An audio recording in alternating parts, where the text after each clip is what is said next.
Hello, hello, hello. Good evening, ladies and gentlemen. Moi, moi. Welcome to the Talking Drum on Viva Niger Radio. It is a pleasure to be here again with you this evening, 26th of July. Oh my God, the year is galloping fast.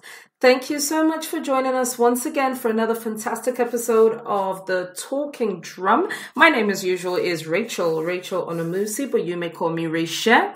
And we have an amazing topic for you this evening. We are going to get to the bottom of, are we going to call it integrity or codes or the unwritten rules of relationships? So those unwritten relationship rules where people just say, whatever the case may be, you shouldn't have dated him or you shouldn't have dated her, or you should have still, let some time pass, or you should have this or you should have that. Everybody seems to have some sort of opinion on what people should do in relationships once the lines are blurred. So, as usual, I will not be talking to myself. I've got my co-panelists in the studio with me, and we're going to do justice to this topic. So, thank you so much for joining us. Starting from the beginning, I do believe I have Nkirukama in the house. Nkiruka, how are you? I'm all right, darling. Evening. Sorry, my voice is a bit croaky. Yeah, I can hear that. Yeah. What did you do? What happened? You kissed a frog. I wish. As in, you would even take a froggy kiss right about now, right? My sister, you know what I mean. Bless you. The streets are dry, man. The streets are dry. Dry. In short, dry. That's it. And now, thank God for tower. Make we shake body small so that we won't think about our life too much.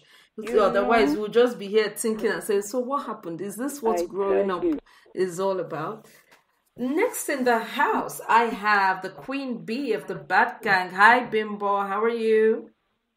Hello. How you doing? Hi, Kiru. Hi, Ben. How are you? I am good. All this kissing frogs that you've been doing, you need to stop it. Can you hear her voice? All these frogs you've been kissing. I wish. I have a little bit of frog in my throat as well because I haven't been kissing one, but I have had a cold. So yeah, that's my excuse. Just fire your own. Waiting you for talk. Waiting you for talk. I have a cold. It's in it. And then, last but not least, we have the HR director of the Bad Gang, the lady herself in charge of hiring and firing, Rachel. Good evening. How are you? Good evening, bad people. You guys are having fun without me. I am fighting you. No, yes. So, I'm not sure if we'll have any guys in the house, but Rachel is angry with all of us because our one and only The Voice is in town. So now she's the only one who hasn't met The Voice. So yes, not just that. You guys took a picture and you were just looking like, oh, I love him so much. And he too was like, hey, I can't help it. It was just. No, to be honest, we were drooling. So Canada came to the UK and completely missed out America. So that's it now. We have to take the Viva Niger Radio on the road. We all have to go to America. Yes. So we'll all go and play with Rachel. We actually will all do. Yes. You know what? I have an idea. We'll all go to New York. We'll all go to Rachel's house. We'll put microphone in the middle. Rachel's husband will cook all those delicacies that he used to cook. This one he cooked there. I refuse to post it on the picture because Rachel, you don't pursue me. And it's as if the man knows because he's like, okay, now post it on WhatsApp, send it to your friend, and say, don't fire you. Okay. Let me bite the bait. What was it? What did he cook? It was some Johnny Cuervo glazed chicken, whatever. It's on the Instagram. I'll have to send it to you. Damn. The man is so mean. He was like, send it to your friends. I said, on the fire. You want them to stop talking to me. As in, finally, block, delete, everything all together at the same time. Bimbo, you're sounding really funny tonight. I'm sounding really what? Funny, like Far you're away. talking through a tunnel or something. Oh, okay. I might try and call back, see if that improves the quality. It's better right now when you're talking. It's just, or maybe it's, I think Rachel is driving too, so that might have something to do with it. Rachel, Okay. are you driving at the moment? Yeah, I'm driving. Okay. Hopefully all of that will die down when you park up and then we'll be good to go. So let's dive straight into today's topic. I have a funny feeling about today's topic because what tends to happen is that the topics that we always pick at the last moment always end up being the hottest, juiciest topics, the topics that we don't give a lot of thought, a lot of attention. We had another topic to bring to you guys today, ladies and gentlemen, but we're going to put that on ice for a couple weeks just because we want to get some experts to actually discuss. We're going to be talking about Nigerians and their health, how Nigerians, their attitudes and perceptions towards their health, how often they go to health practitioners, why they go to health practitioners, why they do not go to health practitioners, why it is that leg will be paining you and instead of you to go to hospital, you go to a church, all these sort of things. But we're also going to have a couple of health practitioners who have either practiced in Nigeria or work principally with Nigerians are going to be joining us on the show. What that means is because we had to work with their schedules, we had to come up with this topic at the last moment. But from the response we've been getting on social media, on everywhere else, it looks like this is going to be one juicy topic. So what are we talking about today? We are talking about the unwritten relationship rules. Rules should just be, or rules typically are, if he's single and you're single and y'all like each other, then you can just go ahead and do whatever you want to do. If you want to have a serious relationship to the point of dating for a long time or cohabiting or even marriage, you can do it. If you want to, have a wham bam, thank you, ma'am, you can do it. If you want to have him on retainer where you only call him during the winter months, which the way I'm looking at that's in Kiruka's throat. It looks like that's the kind of thing that Kiruka needs right now. Nonsense, child. It's like that's the one that's doing in Kiruka right now. If you want to do that, you could do it. However, that's what we thought. Boy meets girl, boy likes girl, boy toasts girl. If girl agrees, that's the end of Solomon Grundy. They are now officially dating and there's no more to be said. But then when we started growing up, we started hearing rules, basically. These rules that we don't know where these rules came from. We don't know who said them. We don't know who started them. We don't even know. You meet someone, you like someone, and all of a sudden somebody will say to you, but that's your friend Dukwe's ex now. Are you serious? So what does that mean? Does that mean the whole time they were dating you were even eyeing him? Or does that mean so that time that you were busy telling Dukwe that he's no good or he's this or he's that means now you come between them. You wanted them to break up so you could have him all to yourself. There are rules about bros before hoes. You put your male friend first. So guys put their male friends first before their girlfriends. You'll have guys trying to work out, my girl wants me to stay at home and watch movies with her tonight, but I promised my guys that I would go out and shoot basketball with them or go play football or just go play whatever computer game and whatever the case may be. So I'm going to stay with them because this is the rule. That's how it's done, bro. Or, I like that girl. Why are you now stepping to her? Why are you? I thought we were bros. I thought we were friends. Why are you talking to the girl that I like? The one girl that... So today we're going to talk about all these rules. Are they necessary? Is there a place for them in society? Or are people just being petty? At the end of the day, if you and that person are no longer dating, or if you and that person never dated, then there should be no reason why I can't date the person or whatever the case may be.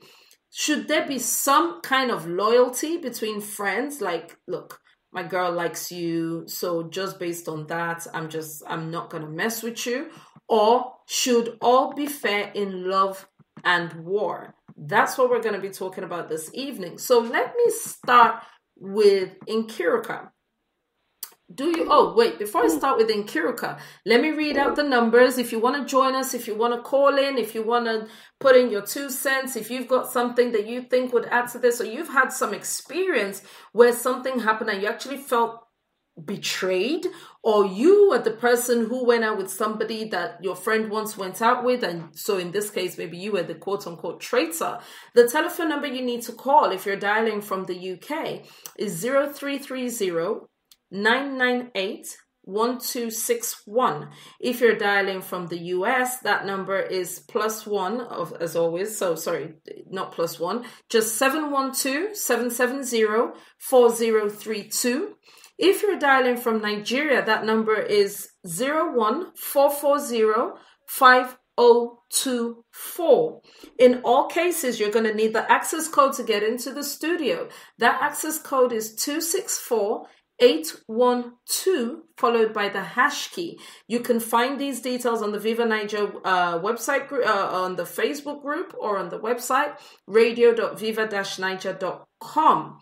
Now that we got that out of the way, if you didn't catch it the first time, I'll be reading it out in another few minutes. Nkiruka, what do you think about these rules? Do you think they should be followed? Do you think any guy belongs to anybody so far he's no longer dating your friend? If he's free, then that should be the end of Solomon Grundy. No, well, with friends, I don't think I don't know. I don't see it as it's okay for a friend to date another friend's ex. I don't know. For me, I can't. I think it's just, not that it's crossing the line or it's a loyalty thing, but it's like, she been there. You know who's been there. If you didn't know who has been there already, it's fine. But for me though, with my friends, for me it's a loyalty thing. I can't date my friend's ex. Neither do I expect any of my friends to date my ex, because they know what I've been through in my ex's hands, so they should know better, kind of thing. Maybe it's a warped way of thinking it, but people think like that, you know. I wouldn't date someone my friend has dated, or someone who, mine is even worse. I wouldn't go as far as dating someone my friend even likes. Yes. So there's that. And I was having a conversation with someone earlier on today, and I actually brought up this example. So someone called me and was like, hey, if I just hope these children go to bed on time, because I'm going to call in. I need to discuss this topic. Oh, Jamilara J, they bite me for body.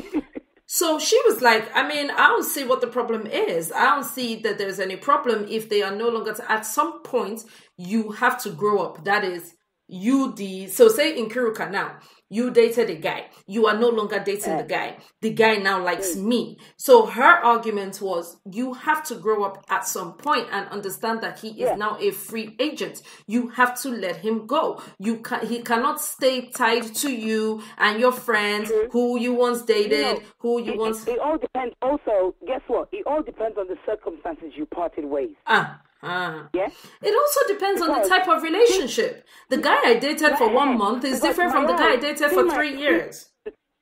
See my own, like my ex, papa of my children.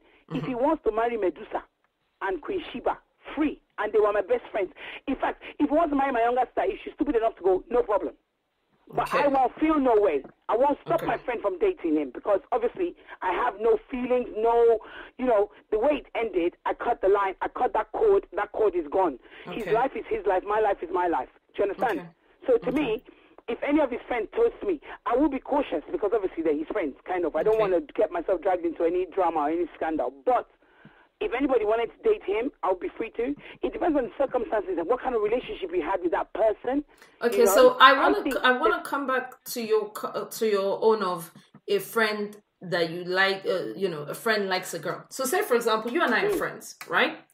Yes, no. You know of a guy that I like. The guy is not toasting me. He's not nothing, but you know that I like this guy. The guy, I'm always like, oh my gosh, this dude, oh my gosh, Kai, guess what? That guy, he said hi to me today. In short, I was in heaven. So from the way that I talk about him, that I like him. You're completely smitten, right? Now, come to find out he's about to have, let's say he's about to have a party, or let's say there's a party and he's actually there. But he gets, so me knowing this guy is going to go to the party for 2 weeks, I've been like, oh my gosh, I'm going straight on Amazon. I'm going to buy the dress. If he sees that dress, he's going to just die. Nah, just die. He's going to die. This is just fantastic. This is the day. If he doesn't toast me this today, now he say no go toast me again. This party is going to be my opportunity to finally get my man. Y'all know how I feel about this man. However, the day comes by and the man does not even see me. But he didn't look at you. He didn't look at me, my dress, my Amazon, my everything, just wasted. But let's say he actually has a whole thing for tall girls. So the second you walked into the room, he hasn't stopped staring at you. He came by you. He bought you a glass of wine. He's trying to talk to you. And by one or two answers that you are telling him, you now find out that, come on, my friend only liked this guy from far, as they know, na fine boy, na fine boy. This talk, that's me, I'm talking to him. He's more than a fine boy. He actually has sense. He actually makes me laugh. This is actually an emotional connection, not a physical connection or whatever. Are you saying at that point in time, you are not going to talk to him because your friend Rachel... The kind of person I am, let me tell you now, the fact that me and you are friends and I know how you feel, I won't cross it. Okay. The kind of person I am, me personally, this is me, Nkiru, talking to you, I would not cross that boundary. Okay. I wouldn't. Well, I might be talking to him and gisting with him, but for me to have anything to do with him, knowing fully well how you felt, babe, I beg, there's many fishes in the sea now. It's not by force. I could be good friends with him, don't get me wrong. I might end up being a good friend with him, but where he wants to go with me, because of you, I won't cross it. And that's me now talking. Okay. I'll take that. I'll accept that. So for you, you think there are rules. You think these rules should be in place. And I'm going to come to other rules because me researching for this topic, I came by a whole bunch of things. I came by, some people have different, whatever the case may be, I liked him. Whatever the case may be, I dated him or I dated her. But I want to go around the room. So let me talk to Bimbo next. Bimbo, if you're there, what do you think of these rules? Do you think all is fair in love and war? Like, once you're done with him, he is back in the open market? Or do you feel like, no, that's my girl's man, or that's my girl's ex, or that's my girl's... Do you have any kind of feeling one way or the other? I do. I don't think it's as straightforward as so long as one person's been there, never ever. I'd like to think it was that simple, but to be honest, it isn't. It's a lot more. I think it's a lot more complicated than that. I think there'll be scenarios. There's always that part of sometimes you cannot help how you end up feeling about someone. What I can definitely guarantee and I can say is I wouldn't put myself in a position where I then spend so much time with that person that I end up having feelings for them. So that I can definitely say I can guarantee, but everything else I So you feel like once you know that once you know that person as the friend of so and so, or dated my girl Rachel, or was with my girl Rachel, or had something to do with my girl Rachel, you would not even let yourself get close to the point of something emotional happening. At that point, I will manage the situation. I will keep my distance. It's not going to be I will never put myself in a position where I don't feel like, I feel compromised, or I like this person and everything. Because it's happened before where I sort of thought, you know what, I can be objective and everything. But then I end up liking the guy, and I'm sort of thinking, okay, they didn't actually date. You only liked. Now you're justifying. Now it turns to they didn't actually date. Exactly. which is why this was kind of like early teens that this happened. Okay. So now at a later stage, it got to a point where it was more a case of, you know what?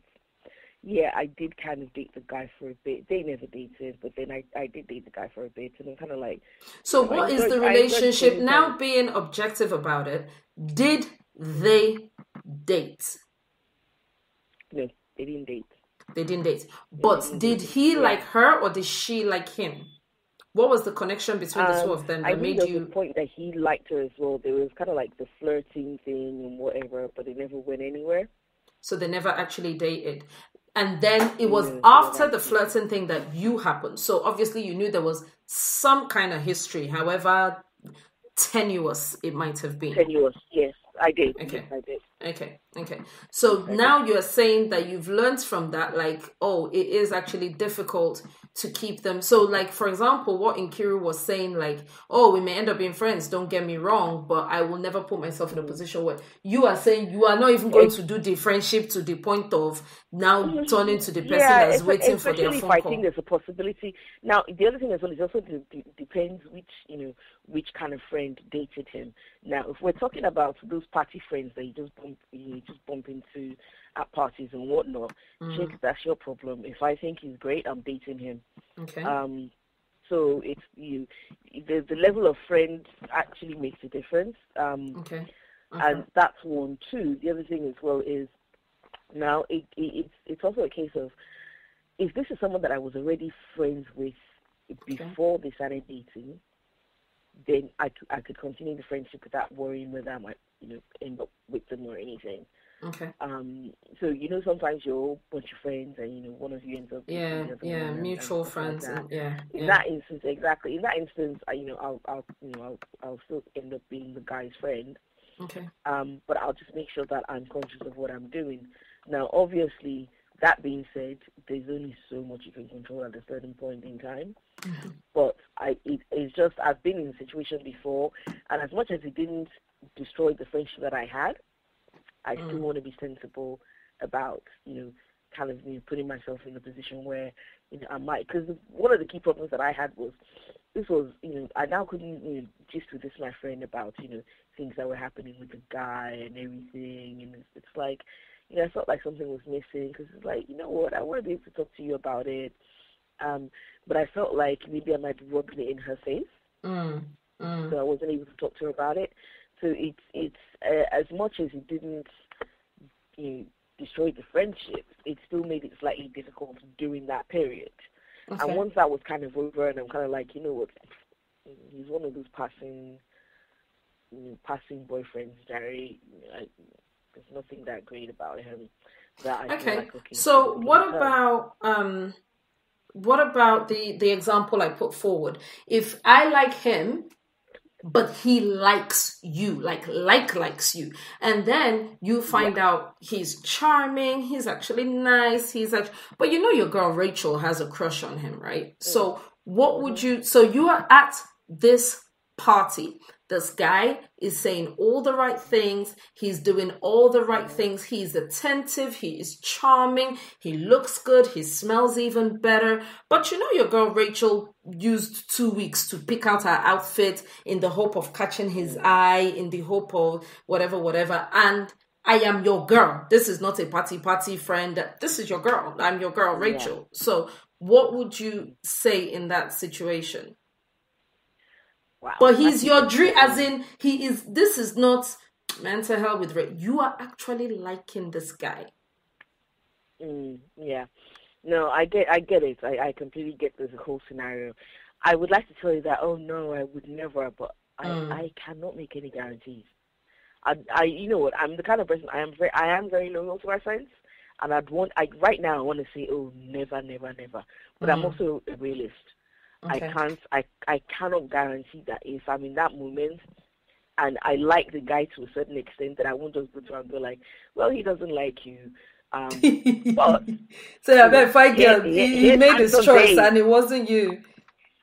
Well, I'll just walk up to her with Handsome Dave. After I've told Handsome Dave about all about my gorgeous friend Rachel and how she's so cute and whatnot, and distract herself with Handsome Dave for now. Okay. I'd like to say that I'll be sensible about it, but there are no guarantees. Okay. My first instinct would be no, I'll never do it. Okay. Okay. And that's honest enough. And that's all. None of these things have right or wrong answers, by the way. This is just, we all find ourselves in various multiple shades of gray at different times. So we've actually been joined by a favorite of the house, one of my bestest girls ever. I'm quite surprised she's on this topic, so I'm actually going to bombard her with questions tonight. Buki Mionwo, how are you, darling? Hi, Buki. Buki, can you hear me? Hi, Buki. Oh, she might have to log off and log back on. But if she does, she's definitely getting the question. Which leaves me with Rachel. Rachel, America. So I'd love you to answer the question, please. Do you think these rules, do you think there are such rules? Do you think they matter? Or do you think, I beg, once you've broken up, and that person is free for all? And would you like to answer the scenario that I put up, which is, if a guy I liked came onto you, in a way that, oh my boy, it makes sense, budget, what do you think you would do? So one, I recently found out as I became a much older adult that these rules exist. I think they're about to dash. Okay. If you're done, this person is supposed to be aging. Okay. Like Denver said, for me, it's not black and white. Could I date someone that a friend has dated before? Oh, yes, absolutely. But It depends. It depends on the type of relationship. It depends on the kind of friend, and it depends on the type of relationship I'm looking to have with this person. If it were a really good friend and I was looking for a one-band thank you, ma'am, I probably more than likely would not go down that route. Okay. But if this was a relationship that I saw going somewhere, as much as I am loyal to my friend, I also could meet her. I'm not trying to marry my friend, though. Yeah, exactly. Yeah. The only caveat is this. I will put my cards on the table. I will not go behind your back and do this. I will tell you and let you know that, hey, girlfriend, I know, but this is where we find ourselves. Yes. I like this guy. I more than like him. Yeah. I want to have a relationship with the goal towards maybe, it's not a 5 seconds relationship. You may not like it, but I will put my cards on the table for you, and vice versa. If I dated someone before, you want to join hips together, you like him, I can tell you where he's crazy and where he's nice. I don't necessarily want to hear about you guys bumping together, but it's not going to be the end of my relationship with you. I really think once we get past those teenage years, we definitely have to grow up. People do change. Because someone was horrible with me does not mean that they'll be horrible. I was going to ask this question. I was going to ask. This was one of the questions I have jotted down, where, what happens if... So there was somebody that somebody brought this example to me, so I'm gonna run it by you ladies, and I'm gonna start with Rachel answering.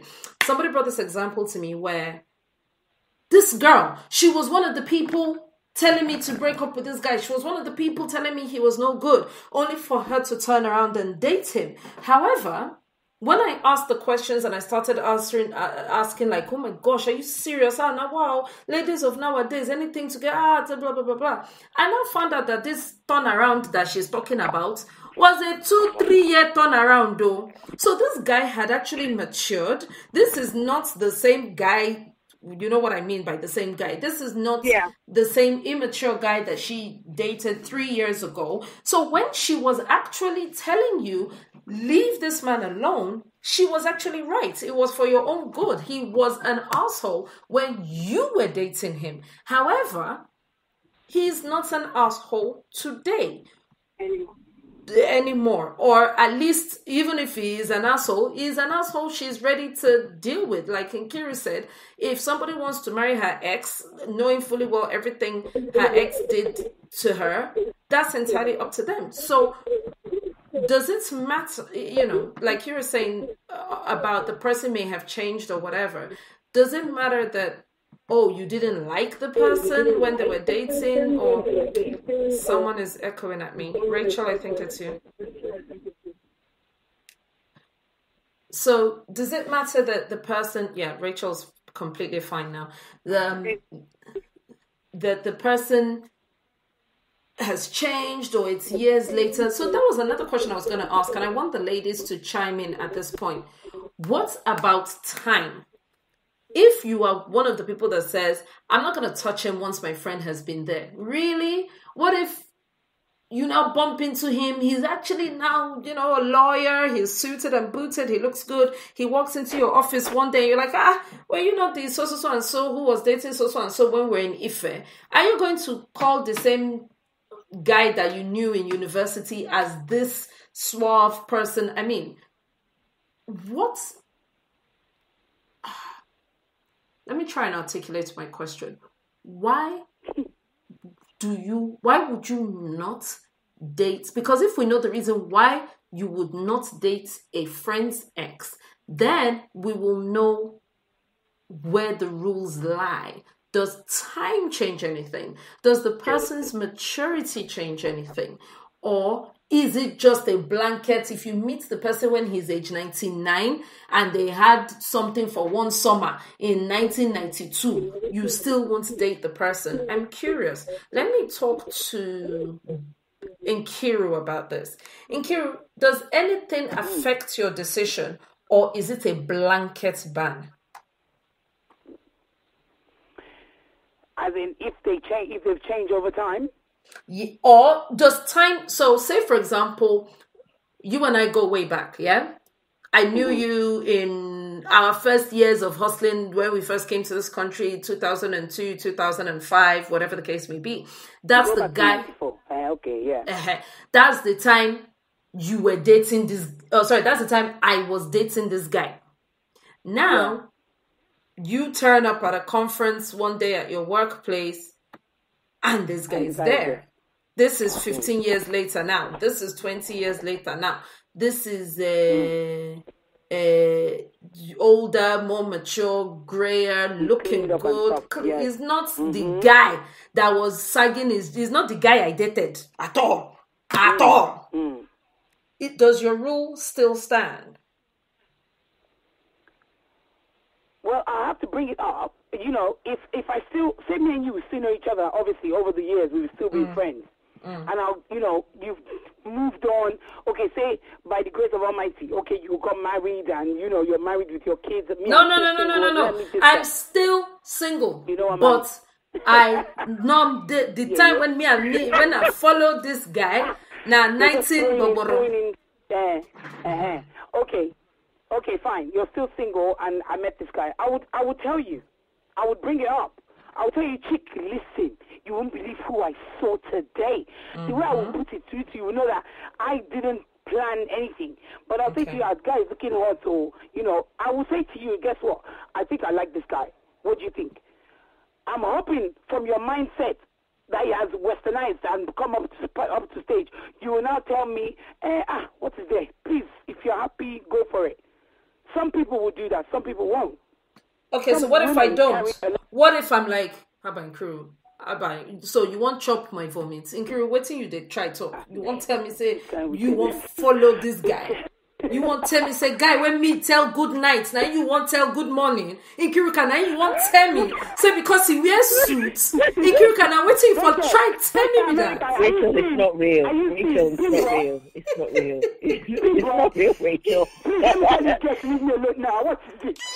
It's not real, though. Rachel, it's not real. It's a scenario. Rachel, you put so much passion into all that just now. Oh, boy. No, it's not real, girl. I had to get into the thing, innit? I had to. Wait, let me do it very well. Nkiru. So wait, tell me the thing when they try to tell me say you go walk what's it called? Rachel, darling, listen. Now fuck off with your English, because this phone gets you want. Tell me what's it really happen. I'm now, but you and the guy don't come out finish now. Nothing there again now. You've moved on, so what's happened? What is it? I'm hoping that you will calm down a bit, mate. Okay. is not going to calm down. This is just play. When it's just play. Can you imagine if it was real? No show. In fact, that's where the conversation will end because there's no need. Then, so are you telling me? I'll probably go behind your back and start dating the guy. That is where I'm going to now. Would you say, because your first answer, there's a reason why I enacted it the way I did, and your first answer was no. The way I'm set up, my friend, I beg, there's plenty of fish in the sea. I'm not going to go there. I'm not going to trample on my friend's toes. Yes. If that's her man that she dated, then I'm not trying to, when man don't finish for London, wait, be saying that my friend guy. However, there might come a scenario that, like what I just described, you actually see someone, you like someone. Does there not come a point where you say, about what's this girl talking about? It's been 15 years. It's been 20, so no other person can date him again. If I do see you still upset about it, then obviously there's still some dug up emotions still in. No, it might be that I'm not. No, exactly. It might not even be that I want him for myself, but why my friend? That's it. So if that is my stand, so if I'm one of these people who is all no, once I've dated, if it's you too, I won't follow, because there's some ladies who, okay, like now, I know Bimbo. Bimbo is my very good friend. I know Nkiru is my very good friend, but they don't know each other. One day, I now take Bimbo to a picnic where Nkiru is, only for me to later find out that Bimbo and Nkiru, they started WhatsApping themselves, they exchanged. That's girl and girl. Nobody they friend anybody inside this whole matter. There are some ladies who can't deal. They're like, that's my friend, Joe. Yeah. No, they are. But there was a scenario. You see what's happening now? Happened to me 2 years ago. There was this guy I met. I met him at, on my wife, Rachel. Yes. I met him on my wife club, Wembley, the one in Wembley, not Barking. Yeah. Lovely guy, had a good job, worked here in London and in Belgium. He was back and forth, Niger guy. Okay. And we started seeing each other. After a while, maybe about 4 weeks late, 4 weeks, or not 1 year, 1 month, 4 weeks. But this wasn't on my part.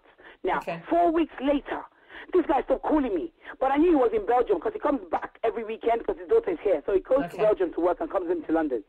He stopped contacting me. I was wondering what was going on. So I kept sending messages. You didn't answer. I mean, I hate being a bugaboo because I hate when someone does it to me. So I stopped and backed down. But one day I woke up early in the morning and I said to him, and you call yourself a Christian. That's all I said. And you call yourself a Christian. I got a response. Man, calling yourself a Christian, got a response. I got a response. What he said to me actually shocked me to my bone marrow. Do you know? I live in this Elfrid Island. You know where I live now, Richard? Yes, no. Right, this island where I live. Do you know that this guy used to date my my younger sister's friend, who is my best friend's younger sister? That girl lives 5 minutes from where I live. Because he found out, he went on my Facebook wall and saw that I was friends with the whole of the girl's family, including the girl. The guy stopped talking to me. So he said he cannot be dating someone that knows someone he dated in the past. That's a man. Okay, but when I went there, I said to her, "Kick, see this guy, look at what's happening." She's my younger sister's friend, as in there's a good, between my sister, 4 years, 5 years between us. So I said to her, what happened? She goes, don't mind the guy, I don't know what's wrong with him. Or tell him that me, I'm not bothered. She's married with kids, but the guy can't get over the fact that I know someone he that used to know. It's that close. I think it's probably even more for men. And let me tell you why. That they shit for church where we're. So, they fear for you guys to compare notes and you guys to, for some certain things to come up. So, the shit for sure. That's actually a good scenario. Dating someone that you didn't know your friend dated. Now imagine, okay, so Rachel, scenario of me and you losing touch for a few years. Okay. And then we get back together and kind of like, oh, my long lost soul sister. Blah, blah, blah, how are you? And then, I'm telling you, we're talking and I'm telling you, oh, I'm dating this person. I know. Oh, yeah. So are you seeing someone? Yeah, I am. Blah, blah, blah. I describe it. I say, oh, this person is like, wait, really? Oh my God, I used to date him. At that point, you that if your own is you can never date anybody that's ever dated. Is that now with that? I beg, that's with knowledge. Any sin I commit before I hear the gospel, it doesn't count. No. That one is not true. If I genuinely did not know that he was he was part of it. So first of all, let me say this. I think I agree with there should be rules. There should be loyalty between friends or whatever the case may be. But I also think it has an expiry date. I think it has circumstance. If you had a guy who was just a coughing buddy, i.e., you only made use of him between October and February to use as electric blankets, and then I am looking at him like, oh, this could be the father of my babies. This could be the man I walk down the aisle with. I'm gonna go right ahead and see what's up. If it's after X number of years that you guys dated, and that X number is not the same for every friend, and it's not the same for every guy, I think he's fair game. I just don't think you can, because look, let me put it this way. If you are my friend, chances are we are quite similar in behavior. Chances are we are looking for the same thing in men. So chances are we will have the same taste when it comes to personality. I know friends that I would not touch their husbands with a barge pole. See as your husband see a mosquito leg. What is going on? And you really sleep with this guy every night. Now you know. But chances are there's going to be personalities or traits or whatever there that you liked when you met him that I might also like too when I meet him. So if you add those traits with 2 years, 3 years, small maturity, don't enter the matter, he's not the idiot he was when you dated, or maybe he wasn't even an idiot when you dated, he's actually a much nicer person, he's probably more financially secure. I don't have a problem with it. What I won't do, like what Rachel said, is I won't sneak around behind your back. By the time I'm having a relationship that I'm sneaking around behind your back, I'm like, please, I'm grown, yeah? 6. Wobi, Bankole and I, we are doing fiki faka. I don't know what to tell you. I don't know how you're going to take it. You know, it is what it is. But I just think the people who damn consequences altogether, like you break up today, they're ready to date your boyfriend tomorrow. I don't think that's right. But I also think the people on the other side who are like, no, once she has been there, if he likes, let him be the last man on the earth. I can never touch him to fear, lie to lie. That's also like unrealistic. Apart from anything else, how many good men really remain for this life? When I go, they ban all your exes. You don't sleep with half of waiting call. I can't. That's the other one I was going to talk about. I was going to talk about what if he happens to be the ex of a friend that you knew has been around town a lot. Are you, as her friend, then judge her? You don't judge her. They're like, okay, she's been about town. She's your girl. You have her back. You help her lie to this man and say, which guy? No, she wasn't with that guy. This is a picture of me and her together, not knowing you photoshopped it. So basically, this is the girl you have her back. But she's been around town. Now, it's one of the guys she's been around town with. It's like, dude, you know what? There isn't enough people in the world, considering how many people you lay with. Which I've seen happen. There were friends. There was a friend that, it led to a fight. This was actually in Ife. This was still in uni. And it was like, oh, blah, blah, blah. That means you were looking at him the whole time we were dating. I thought we were supposed to be friends. These girls, they were going to naked each other on top this matter. So it led to a fight. And then the girl said one thing. That's the girl that's now dating the guy. She now said, but when you were even dating, it's not like he was your one and only now. It's not like another one. You weren't even serious about him. I was the one. I was the one who was saying exactly like what Bimbo was saying. I was the one that when you are out with Jide, I'm the one going to be telling Mark that, oh, she's on her way here. Oh, she's this. Oh, she's that. So why are you now doing as if he paying you like that? Why are you now doing as if you cared about him or you had any whatever. And this other girl kept harping on, she couldn't quite make her point. Well, almost basically because she didn't have a point. She was like, hey, whatever the case may be, whatever the case may be, whatever the case may be, whatever. And the guy was like, between me and you that had like 2, 3, 4 on the go. Who was the Ashewo inside the three of us? I like him. I'm going to keep dating him. I don't know what to tell you. So at long last, maybe you go just go take rope, kill yourself, because I'm not going to let him go. You weren't even serious. So there's also that.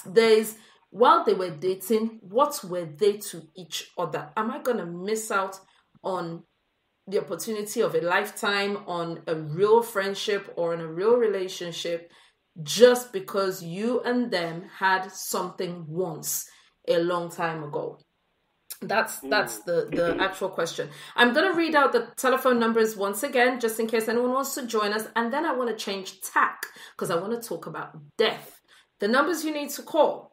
If you're dialing in from the UK, telephone number is 0330 998-1261. If you're dialing from the US, that number is 712-770-4032. If you're dialing from Nigeria, the number is 01440-5024.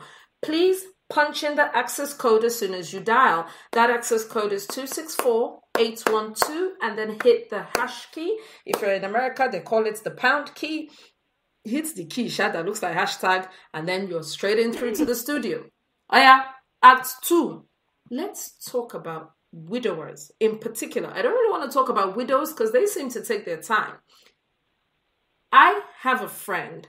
We went to the same secondary school together. He had one child, and then his wife died in the childbirth of the second child. Very sad whole situation, really quite tragic, blah, blah, blah, blah, blah, blah. Then, about, how many months? So, it not reached 1 year, Sha. I think it was in the 11th month, he remarried. And the lady he married this time around was an ex. So a lady he dated before, he went round the houses, found out she was even still single, found out this. The only thing that separated them at the time was, I think, whether she traveled abroad to study or he traveled something. As in, they didn't really break up. It was distance or something that came between them, that when she left, he now met this lady that he now married, who has now died. So then people were then saying that, in fact, it is the wife's family, the new wife's family, that begged him and begged him and begged him, that they managed to even make the thing last until that 11 months. Left to him, he was ready to marry by the 6th month of the wife's death, of the first wife's death. Now, his argument is, if I wait 6 years, will that make her come back? Who is this hypocrisy for? I found someone I want to marry. I'm sad that she died. I will always love her. She is the mother of my child, but she's gone. I don't want to be alone. I don't want to raise this toddler. The little girl was like 2, I think, or maybe, she wasn't quite 3. That's the first child that he had with this first woman. I really don't want to raise her alone. I think a girl needs a mother. If I was still hunting, like, I haven't really seen somebody that will make a suitable mother, or I haven't really seen someone that would make a suitable wife, that's a different matter. What, all this waiting, now for who? Now for make waiting happen. What do you get out of it? What is it proof of? Is it proof that I loved her? Or is it proof that I mourned her? What is it for? And then people were saying to him that the new wife's family was like, that her body is not even cold. It will be like it is our daughter that killed her. We are fine with her coming to your house. We're fine with her visiting. We're fine with her, whatever you want to, you guys should engage and be engaged and everything. But the actual marriage rites, don't do it so soon. It looks somehow. he couldn't get his head around the somehow. They shall drag this matter. They ended up getting married about 11 months down the line from when his first wife actually died. So let me throw this out to Nkirika, because I know you have to leave us for a short while. Before you go, I just want to know, what are your thoughts on this? Do you think he should have waited, number one? Number two, if you were this second wife, what would you say at this point? Because this guy is not prepared to wait. The guy is like, we're either doing this or we're not doing this. I mean, I don't get, will the dead rise? What is this waiting for? I have found you. I have proposed to you. You have said yes. Waiting again, will they do? Who will they please with this? He called it hypocrisy. So I want to know. Yeah. So again, I'm talking about unwritten relationship rules. You remember very well when Richard Mofeda, what's her name? May somebody or the other. His first wife died before he married this Jumobi. So that first wife, was a national treasure. She was on TV. It'd be like, say she did news or something. I can't quite remember what she was doing. Exactly. Right. So people, although Jumobi at the time, oh my God, Ray Power had just bust out. Jumobi na fine girl. Now she the host the Ray Power. What's the name of this program? Oh, there was one music program. Now there we they hear all the boys to men that year. So she was the host of that show, Ray Power. I think the AIT lunch hour or something. She hosted a music show. It was the highest rating program that AIT had at the time. So she herself, they come up in the celebrity, as in she's not like she was one unknown girl, in as much as climbing the celebrity ladder. In as much as May had her followers and everything. And he also got some flack for remarrying when he did, although he's really past 1 year, really. So my question is, if people are going to judge you anyway, you might as well go ahead and do it, yeah. What do you think about 11 months. Death, burial. Yeah, he didn't wait. 11 months. 11 months is short. He didn't wait. I said that 11 months. This not be Nollywood though. Now person when I sabi, we follow go the same secondary school. I know. The thing is, you know how it is when when say like spouses they quarrel, they'll be like, yeah, I know if I die now, you won't waste time to marry. You will marry in a short space of time and bring another woman to look after my children, kind of thing. That kind of thing. So it's like, man, 11 months. He didn't even wait a year.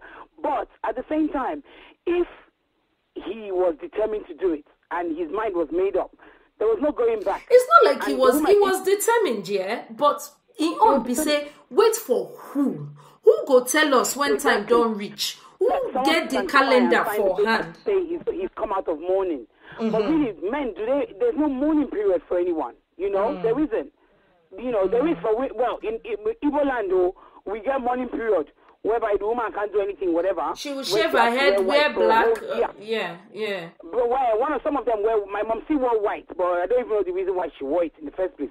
Popsy was married to 2 women, but my mom wore white. But she didn't wait for a year though. But his wife, my dad's wife at the time who was with him, wore her own for a year, I believe. That's if she stayed that long. But yeah, she's supposed to have worn it for a year. But the thing is, I can't judge him because obviously he knows his heart. He knows what he wanted. But there's other people, like you said, Mofeda Mijo, it happened to him as well. The pastor for Jesus House, his wife was at a conference I was at the weekend on Saturday. Okay. And the same thing, the wife he married, Shola Iruku, when Pastor Azur Iruku's wife died, this girl that he's married to now was actually living with them from 19 something. She looked at him like a mentor, the wife as a mentor and him like her father kind of thing. Yes, but they lived in the same house. The woman was Iruku's first wife was like her, the woman she came to for any problems, anything she had. She looked at Iruku as a father. So when this woman died, she was helping to look after the children. Okay. From what she said when she came to the conference, she said she was helping to look after the children because they asked her, how's your life, how's everything. So she said she helped to look after the children. So when the wife died, she knew that Pastor Iruku wanted to remarry. And when he told her that he was going to remarry, she now said, okay, to be honest, whoever you remarry, I don't have a problem with whoever you marry, but please, let's just tell her that I would love to always be with the children because I've lived with them for so long. I would still love to be in their lives. Then pastor proposed to her, and she said she was gobsmacked. There was a lot of scandal that went in Jesus' house at the time. Because I think there's no way you can tell me nobody would feel some type of way. I mean, Rachel, can you come in, please? I mean, somebody talk to me. Is it okay? Is it okay? Is it okay? It is not okay. Well, it doesn't sound okay to me, to be honest. I'm still trying to get over a friend of a friend who his wife died. And these aren't even Nigerians or anything, but still, his wife died. And the nanny that's been taking care of the kid is who he ended up marrying about a year and a half later. So you see the thing with men, I can kind of understand that nanny and kind of the Jesus house person. Because men at that point, they want a nurturer. They've married for love. They've done that first merry-go-round. They are now like, make woman their house. Make sure they clean. Make sure they cook. Make sure they look this picking them. Make sure they, the wife I'm looking for now is, they're not judging. Oh, remember that time that we went to this thing and we're now doing Django and you now push me on the swing. Then me too. And I come and push you on the swing. They've done, now they're like, after tragedy, you have to think of some very practical things. I remember I had a widower, and Kiri knows about this fellow. There was a widower that I once knew who was almost in exactly the same situation as this, my friend that I'm talking about. He had a son first, and then the wife died in the childbirth of the second child. And I met him about a year and a half after the wife had died. In a lot of ways, he was still very messed up from the death, because the death was actually quite tragic, and it was actually quite, it was horrible in many ways. She didn't just die in childbirth, she died at home, so she didn't even make it to the hospital. It was just a very, very, just a horrific death, really.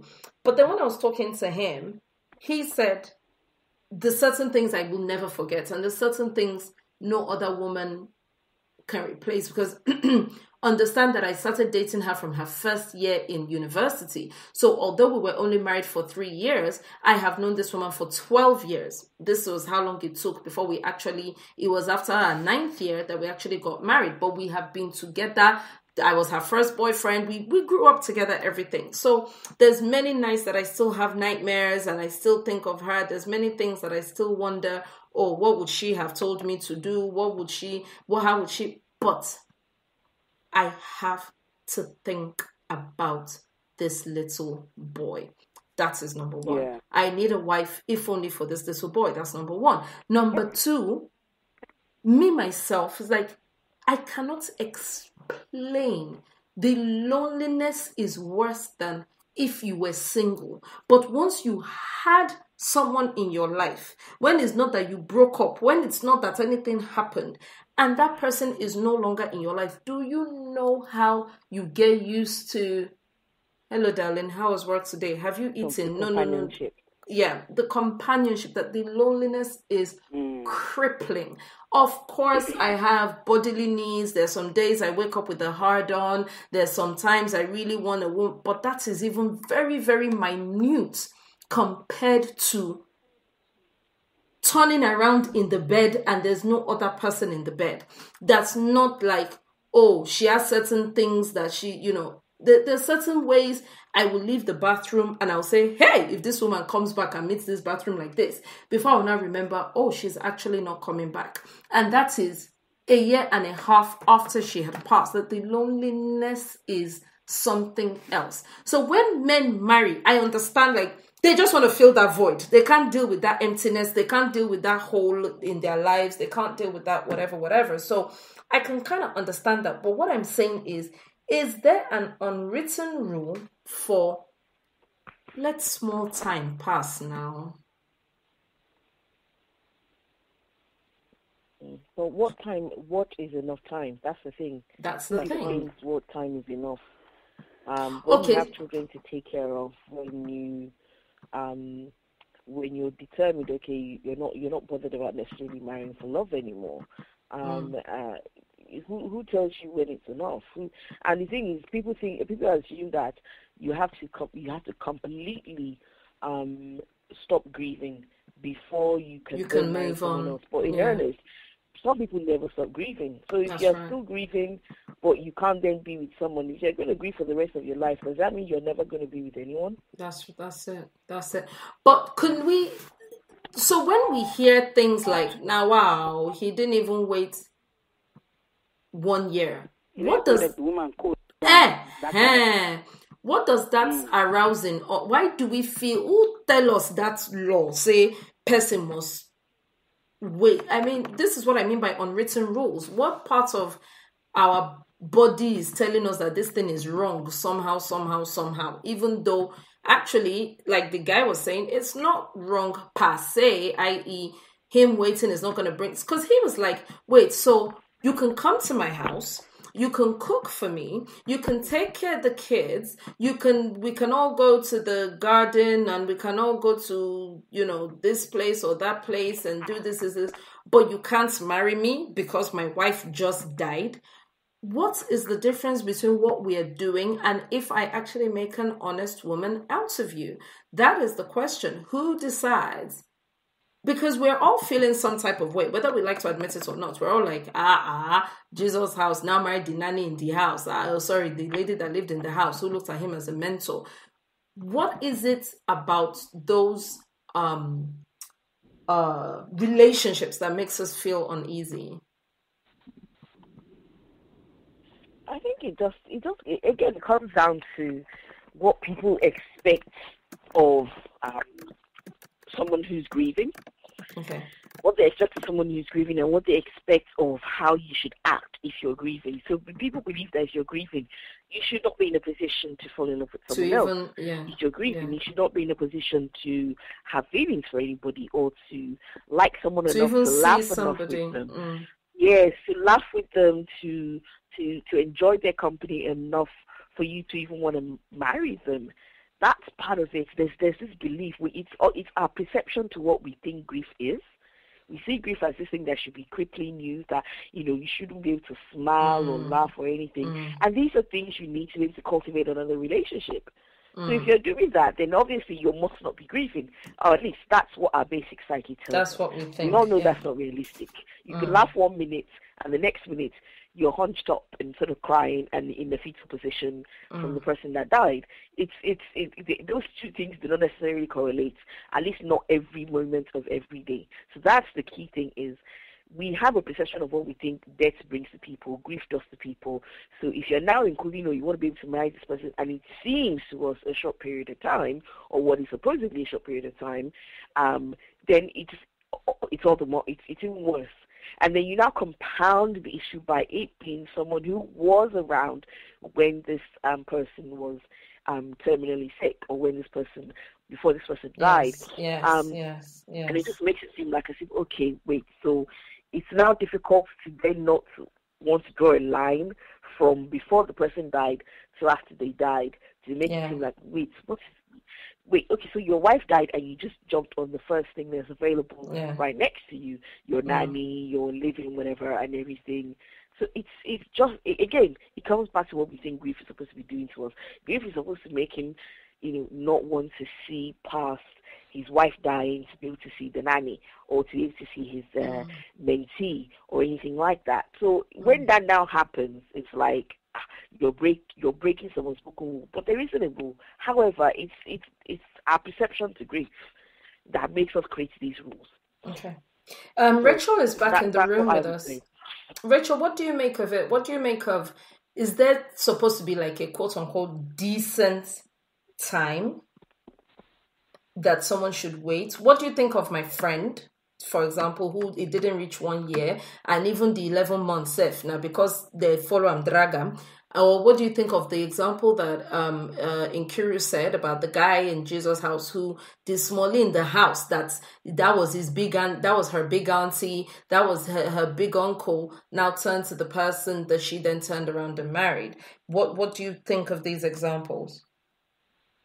Well, I mean, going to your friend, and I missed a bit of Inkiru's story, so I may not get the gist of that, but your friend, I think he was well within his rights. I understand that in our society, it is frowned upon. We also don't know what type of conversation he and his wife had. I will take it back to me. I and my husband have actually had this conversation where I said to him, if I die today, move on, marry. Do not sit down there and be warning me in because the man said I wouldn't marry. I'm like, are you crazy? Marry. Have someone. So if I drop dead today, you could jolly well see my husband get married in a period of 6 to 9 months. Because I told him so. I'm dead. What are you going to do? Sit down and be crying? You've got a life to live. For my kids to be happy, you need to be happy. So I told the man, marry. We have no idea what kind of conversation he and his wife ever had. Him not marrying for another 20 years doesn't mean he will bring her back. He's not marrying and philandering about and carrying, bringing every Tom, Dick, and Harry into the home. He's not respectful of her.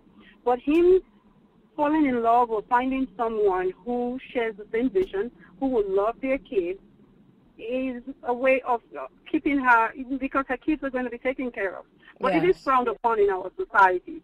So let me ask you this. You that you're saying, okay, your husband should marry.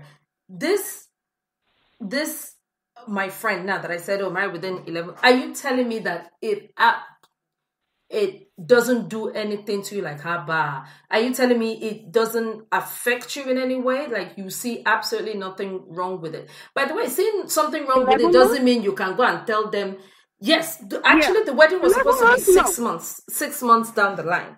But the girl's family, the new bride's family, pushed it to 11 months that it ended up being. And I think it was very nice of them to push it, for considering the society and the environment that we live in. I think it was nice of them. I think the 6-month mark is fair. Not many people go into, I'm going to marry again. Some people are going into a relationship at the 6-month mark. But if you're that mark and you're going to be having sex, you're going to be coming to the house, cooking, cleaning. What's the difference between that and marrying her? She's already living the life, and she's already of a wife. So why not put a ring on her finger? Which, by the way, put a ring on it. Yeah, which, by the way, is what she wanted. She was a single girl. It's not like, oh, she too was a widow. She too was This was her boyfriend before something parted them and everything. So they never broke up. He married. The wife died. She wants to be Mrs. XYZ. But she just didn't want it in these circumstances, I guess. Yeah. Then she should not have gotten into a relationship with a widower that quickly. If she had no qualms getting into a relationship with a widower that quickly, then what are the qualms about marrying him? I think people really need to define what they're doing. If I have a problem with it, then I should tell I'm not going to be dating you. I would say, let's wait a year before we even start dating. Then we start dating a year after. We're talking marriage like 2 years after. But if you're comfortable enough to have a relationship that goes to the point of marriage with a widower of about 6 months. And so I'm pretty sure at the time they started their relationship, he had been a widower for 1, 2, 3, 4, 5 months. Less. So why are you having the qualm? He came like, it was basically like, now when, from what I understand though, I wasn't there, but it was basically like, though your wife died, now the greeting where she can't greet, now turn another thing. So now the guy say, I didn't even know you were back in the country. Back in the country, turn to, so what's your number? That one turned to, not there from start. Yeah, so, I mean, if you already, that is the biggest frog to eat. If you already ate that frog, I don't understand. Everybody already knows what's going on between you guys. Getting married is just the legal way of saying, hey, we are doing this. You're already sleeping in her bed. You're in her kitchen. You're in everywhere already. I don't understand the qualms about marriage at that particular point because you've really gone over the hump at this point in time. So I understand the resistance in the society, and more than likely I would respect it to some extent. I would probably wait a year, not because I want to, just giving respect to the... It doesn't cost me anything. Yeah. But, in all honesty, people grieve in different ways. Some people want to be alone, but some people really need someone else to fill that void so that they don't go off the deep end. Yeah. We have to recognize that, especially, I hate that stereotype of when men say, men can't take care of kids. It's not that they can't take care of their kids. Sometimes some people need that support. They need someone else to walk this walk with, and if that's what they need, and they find someone. My biggest concern in that scenario is I don't want you tying up someone on the rebound, trying to Yes. replace your wife, and 6 months later, 1 year later, you find out that this person doesn't really work for you. That would be my biggest concern about Because marriage. those are my kids, right? You're introducing, you are bringing Rolake, Exactly. you are bringing Essie, you are bringing Mary, you are bringing around my babies because you don't know what you are doing for the best. Yeah. Okay, okay, okay. So I think I had a couple more questions because we're all still talking about unwritten relationship rules and things like that. What has any of you ever done? Has any of you ever dated someone? I think Bimbo mentioned something earlier about some guy that was a flirtation with a girlfriend. But Rachel, have you ever been in a situation where you tiffed somebody? You are like, I beg, I'm dating him now. You know. You know that I'd be believe if I was in the I position know. to that thing go happen. I know. Now make I say make I first ask you because I know say your own. You go tip am and you no go even look back. No, I have not actually done it. I've been in the position of considering doing it. The guy was fine. I liked him. But like I said in the beginning, as much as I liked him, I knew it was just going to be a very casual relationship. No, let me not use the word like him. I was so attracted to him. I really just wanted to have sex with him. That's Okay. the bottom line. So it's So basically I've been in that common. position where I felt that way, and I will be very honest and say I did not do it because I was this wonderful person. I did not do it because someone else came along the line that took my interest away from him. That's Okay, so you would have totally done it. This has nothing to do with your moral compass I probably would have. I have a difficulty. I don't know how to say no to myself. I try, and I really can't see. I would have held out for a very long time, but in all likelihood, I would probably have just ended up putting my mind to it and say, I need to get this guy. So God save me. that somebody else even came along at that time. Okay. I've never been in that situation, but genuinely, I'm not trying to win any moral trophies or, hey, yeah, she's a good girl. I genuinely feel like the thing that will stop me, maybe you just broke up as in, still this last week Friday here. Or maybe, in fact, that last week Friday, if I go still for camp, not be say go come. The thing that will stop me would probably be if I genuinely felt like, oh wow, this my friend is even still busy thinking about getting back with this guy. She still likes this guy. She's still making moves she still cooks one okra soup and still carried it there last Tuesday.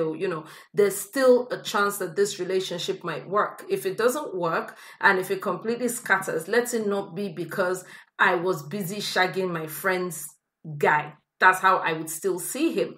But if done and dusted, breeze don't blow the relationship in between the two of them, everything is okay. Next thing the guy says to me, hey, what's up? I like you. If I'm feeling him, like I said, time has passed. For all you know, he's more mature. Somebody comes up to me in some nice suit, winds down in his car. Don't you know Stella? Are you and Stella not friends? Oh, I think I remember seeing you at one of Stella's party. I'll be like, me and Stella, we're not even close like that again, Seth. I'll just throw Rachel under the bus straight away. I really think. Wow. I'll just be like, I don't know Stella. Like, Stella. Do I know Stella? Stella. Are you sure it's me? I don't know any Stella. Anyway, yeah, so where are you going? Let me just jump in. Let me just jump in your car. So, I mean, I think there's there are rules for a reason. Otherwise, society would just be anarchy. It would just be.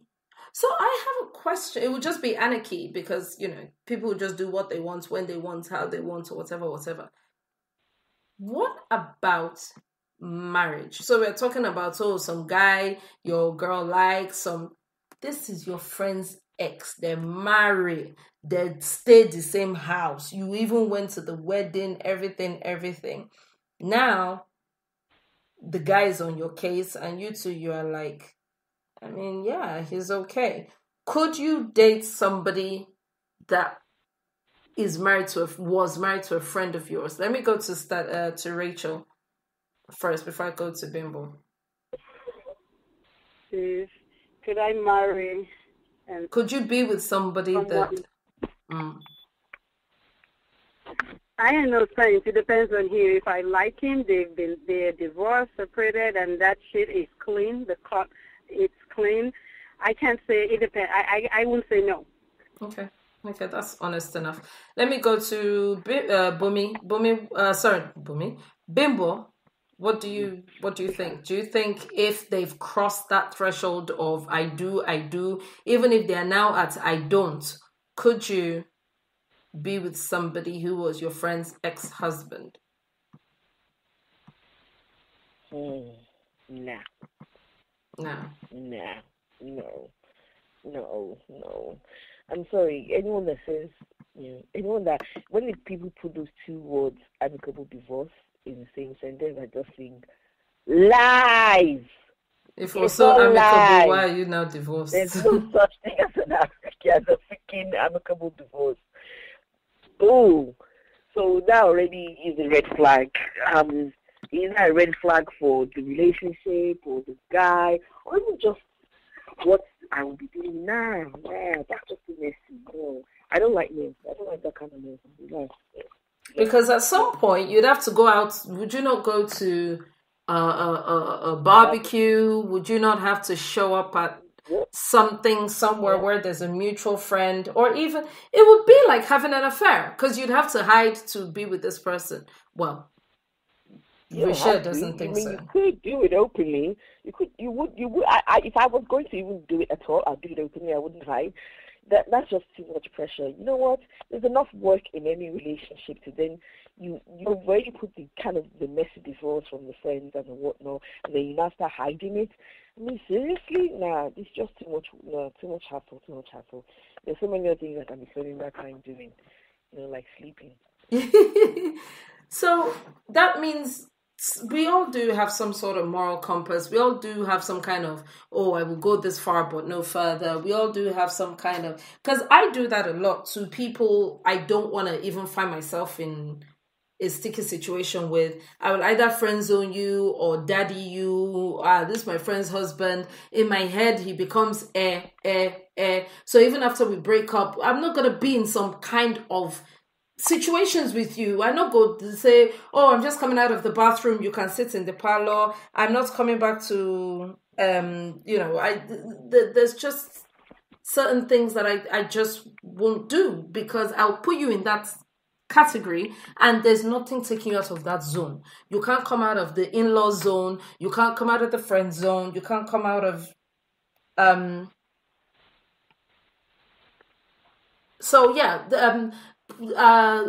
getting a question here, and someone is telling me something about what about rules that have nothing to do with the opposite sex or something. When some people just have territorial rules, some people just listen. That's my friend. That's my don't go there. If I'm not there with you, don't go there on your own. Don't go and look for Bimbo. Bimbo is not your friend. Please, you only know her through me, and that's the only way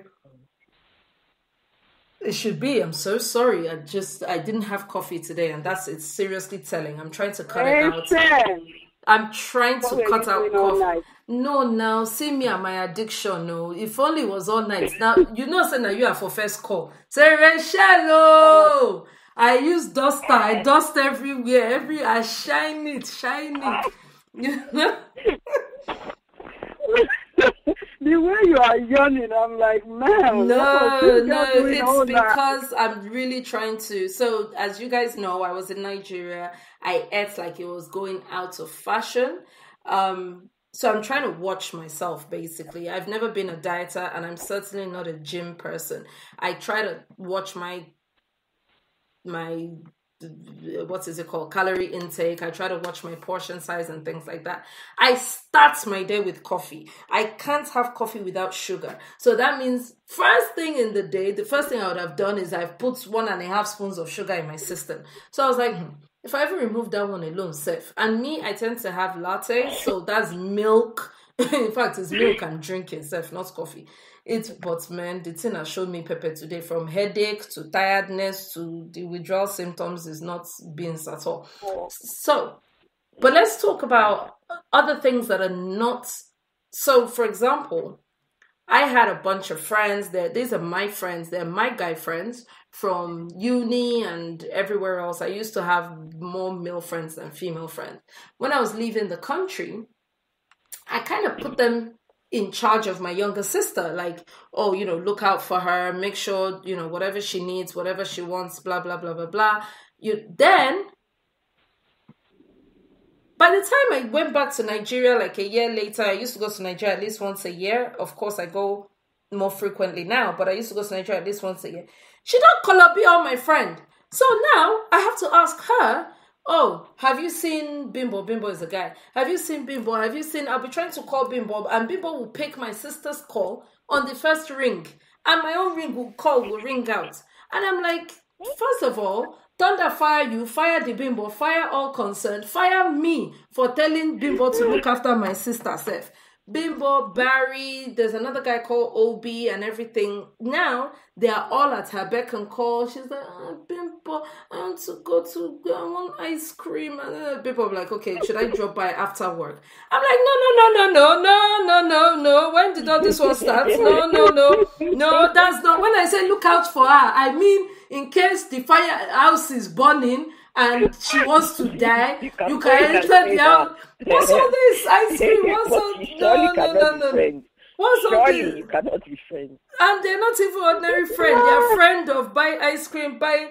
This girl was eating, what's that thing called? Tantalizer chicken every day. The day this one doesn't look for her, the other one will look for her. Oh, I called Barry. Barry said he hasn't even spoken to you in a week. Are you okay, dear? Do you need anything, dear? Do you, like I said, Thunder, Shango, everybody, fire all of you. Very stupid, all of you concerned.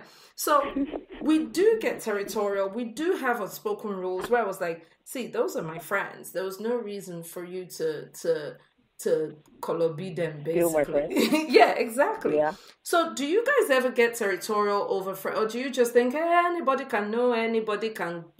Once they've met people... Nah, sometimes I do. There's some friends like that, so I'm kind of like, when you introduce... there's a bunch of friends that we all went out. They were visiting from Nigeria, and they stayed at my place. So me and a bunch of other friends, we all went out to a club and everything, and they got to talking. So when they went back to Nigeria, they were still talking to some of my friends, and when I found out, I'm like, wait, what? You? How many times have you picked up the phone to call me from Nigeria, but you're calling this my friend? If I catch you. And what can we do about that? Because that anger is actually impotent anger. Like, you can't actually stop people from being friends. You can't stop people from dating if they want to date. You can't. How do you get... So let me go to Rachel, and Nkiru is here back in the room. Hi, Nkiru. So I'm going to ask Nkiru as well. Do you have relationship rules between girlfriends or other things that doesn't even have to do with like a romantic relationship? Do you have anything that you're like, I beg, this one is my own? No, you can't share, you can't involve, you can't be a part of it. Oh, are you talking to me now? So let me start with Nkiru, and then Rachel can take it. Okay. I don't think, do I? No, but I have, you know how we do when they say do profit and loss accounts. You do profit on one side, loss on one side, liability on one side. Let me tell you, I have the Igbo friends, yeah? That if I want to go do an Igbo chick and be all ghetto fabulous with my friends, we go, we speak English, speak Igbo. I have those ones. I have my friends as a mixture of Ghana, Yoruba, myself in it, yeah? That we go on holiday, my holiday chicks. my holiday girls. Those are the girls I go on holiday with. I would never go on holiday with my Igbo girls because if we go there, one person will come back dead in a coffin. So it's true. So I don't do. But the thing is, the Igbo friends, I would not introduce to the friends I go on holiday with. So I have a line drawn straight up. I have the girls I have holiday with, the girls I can do party. Then I have the ones that Then I have the bestie. There's always a bestie now. I have a bestie. That one, she knows everybody. Okay. Everybody knows her. She knows everybody. If they like, may they take dagger to divide the line. It can never work.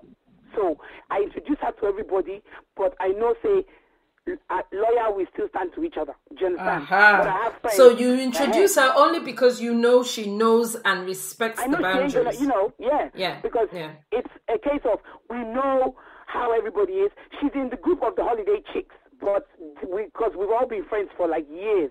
Okay. The Igbo chick side, we've been friends for maybe 14, 15 years.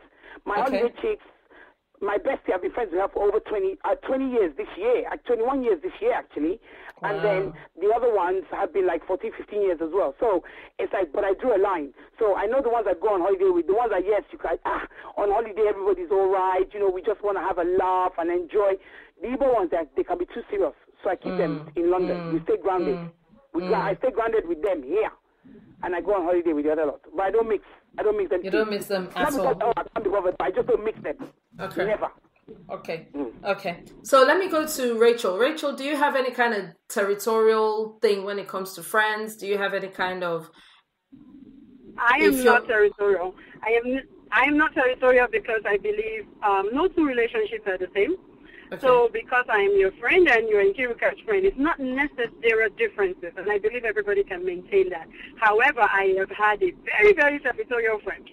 And it was such a huge, and I'll tell you, I learned about this thing just about 3 years ago because my friend introduced me to, and we have been friends for about 12 years. Okay. Very good friends. I wake up 6 a.m., I'm talking, I'm sleeping at midnight, she says jump, I say how high.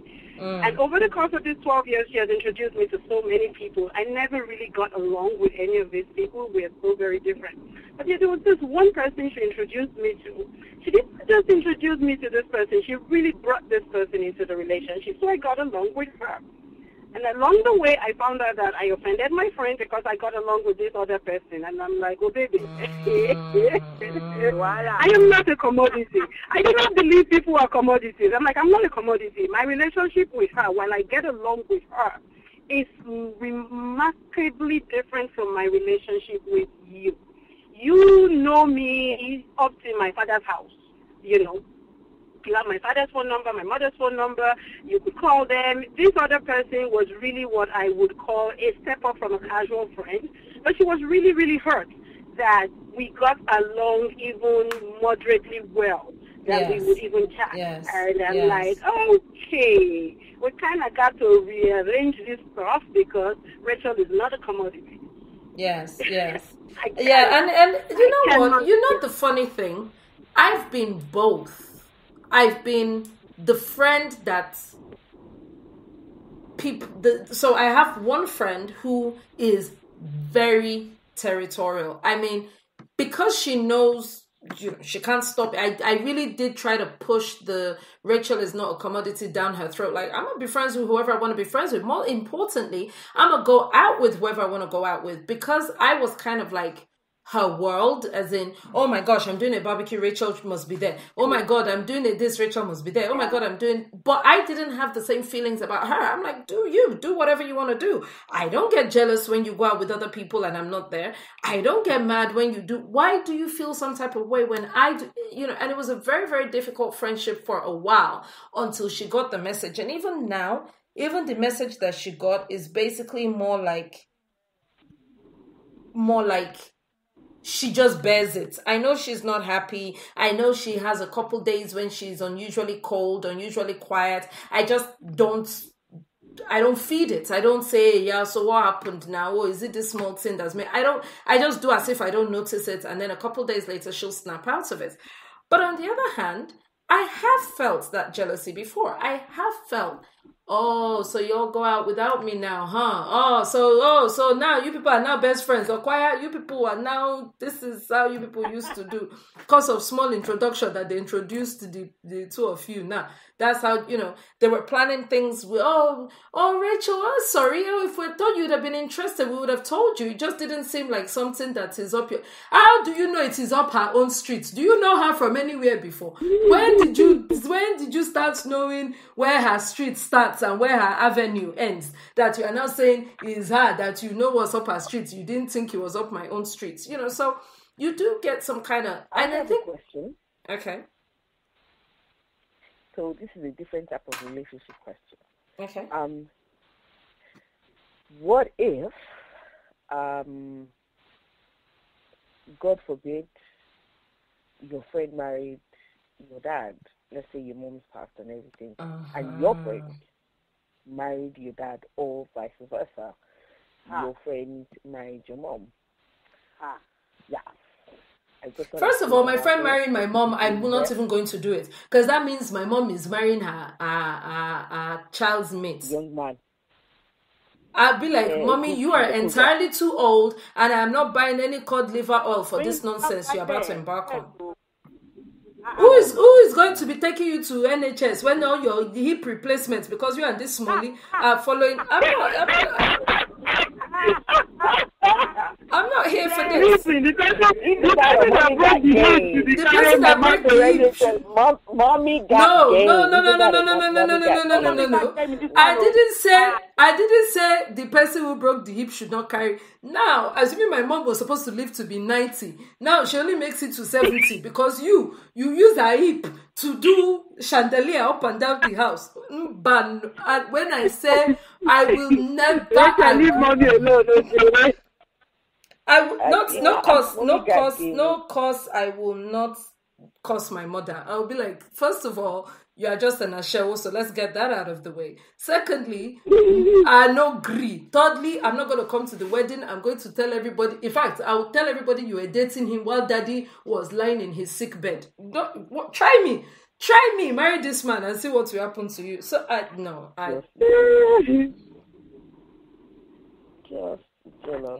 But if my dad married my friend, I think I'll make her life a living hell. I'm sorry. I need to think about it before you made a finish your sentence. I will make her life a living The one I ask for pocket money, they won't give me. They should be dressing. Yes, now. She's going to be the one telling my father that really Rachel should be standing on her own 2 feet by now. Thunder fire! Can you imagine? Banana fall on you, palm tree fall on you. Oh Jesus! Olumo rock fall on you. Olumo rock. Everything fall on you. Yes, because when I go to my dad and I said, Daddy, can you hold on to the grandkids for my dad that used to love the grandkid? Then she'll be cutting eyes, say, darling, remember we said we were going to go. God forbid it. Daddy will be yawning and sleeping in the morning because the man is not at night. Or I will call my father. He will have to be awake for you to talk to him. Wait, in Kiruka. I call my father's phone and Carmen picks the phone. Oh God. Yeah. What are you calling Carmen for? What is she doing to you? It's the kind of thing Carmen can do. That's what I'm calling Carmen. Carmen. I call up my dad's phone. And as soon as she picks up, she tells you that their transformer just blew up. And you know yes. No, I'm gonna go to home. I'm going to go to home office. I'm going to report Carmen. I will say, she's involved in illegal activities. I'm gonna have her deported or something.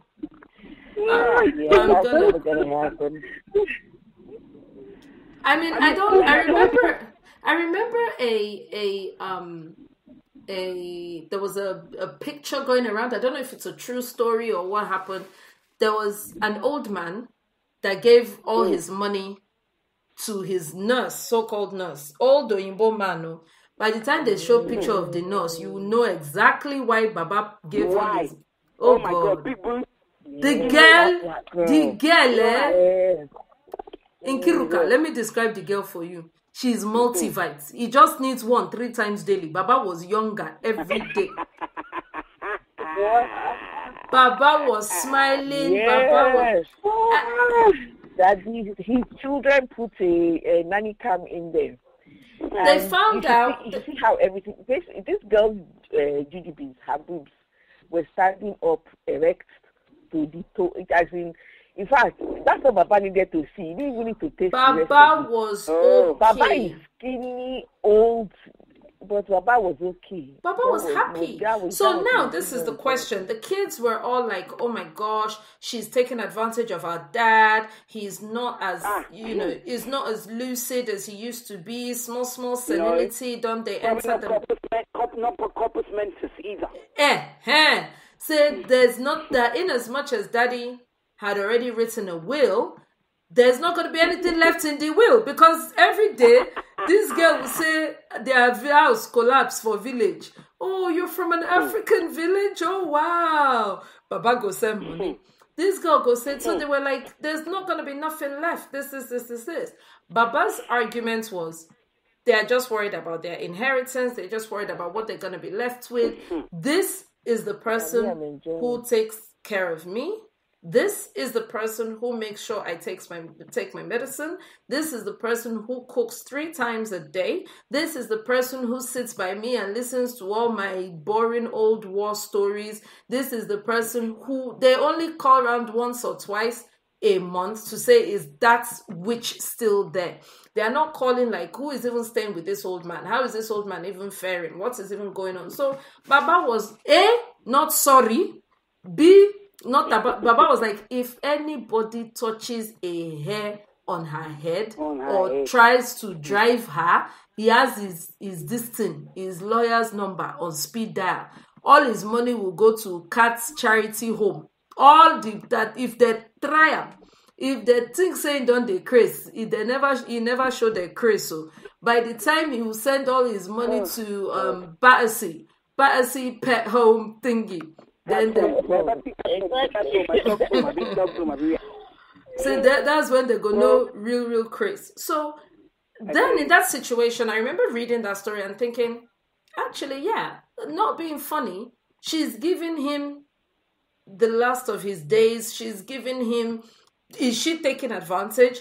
Absolutely. But she's also, if you not say you want to take advantage, you to go and sit with an 80-something-year-old man and see how easy it is to be cleaning pee-pee, to be cleaning poo-poo, to be listening to story. The thing he told you 5 minutes ago, he will tell you again because he has forgotten. He has already told you 5 minutes, and you will sit there and be saying, yes, dear, and then you'll be shaking breast for 80-something-year-old man. It's not easy. She's earning that money because she's seriously earning it. So nobody should disturb her at all. But if that was my father, God knows I'll poison that girl. I'll poison her. What? Yeah, just I reserve my comment or comment and reserve. What did you say? You're just a hypocrite, Rachel. Yes, I know. I agree. She's a total, absolute hypocrite. I agree. Is it your father? No, it's my father. It's not your father. I would do any different. When you will just poison Stella. You will just poison Stella. Stella will die. She will just die for nothing. I don't suffer. So I will go to my father's house and I will see Stella. She too, she will wear boob tube. She will say, I won't answer. I will not answer. Is that day you would see that I will say, oh, let me be the one to make lunch. Die for nothing. Die. Oh yeah, come and collect the money you are collecting. Let me see how you want to collect that money now. Nonsense and strawberry. What if she didn't marry him for money? What if she married him for love? She married him for money. She's a opio. And the fact that she's a hypocrite. I can't believe she will do that.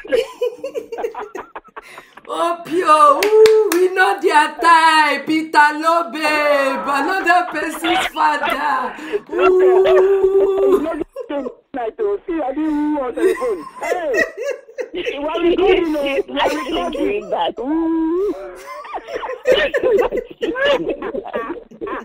You realize this is not a girl conversation. This is an actual radio show.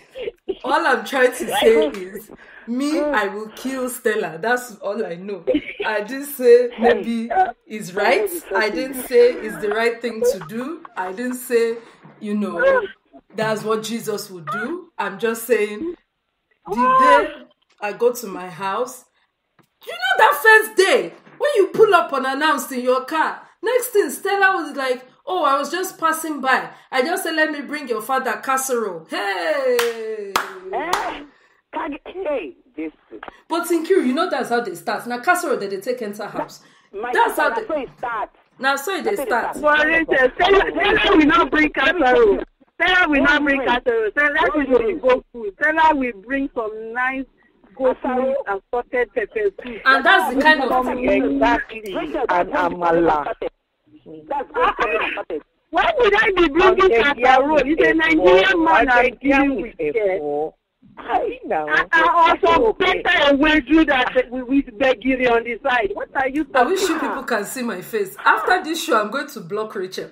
But saying this is not a true story. Stella talking, you cannot block Rachel. Rachel is somewhere else. This is Stella. You can block Stella. But today, it will not be tomorrow. 10:01, I'm going to block Stella. Me, I know that one for a fact because I can see I'm surrounded by traitors. I can see I'm surrounded by people who don't mean me well, who don't mean my mother well. Yes, they're the ones that killed my mother so they can come and take everything she has worked for. Hey, world people. Now, after so many years of daddy being alone, lonely and all that stuff. Is it your lonely? Did he come and beg you? Because lonely. Are you charity? Thank you, Oxfam. Oxfam. See them. See them. See them. Oxfam charity, they want to help the low. Not Oxfam, Amnesty International.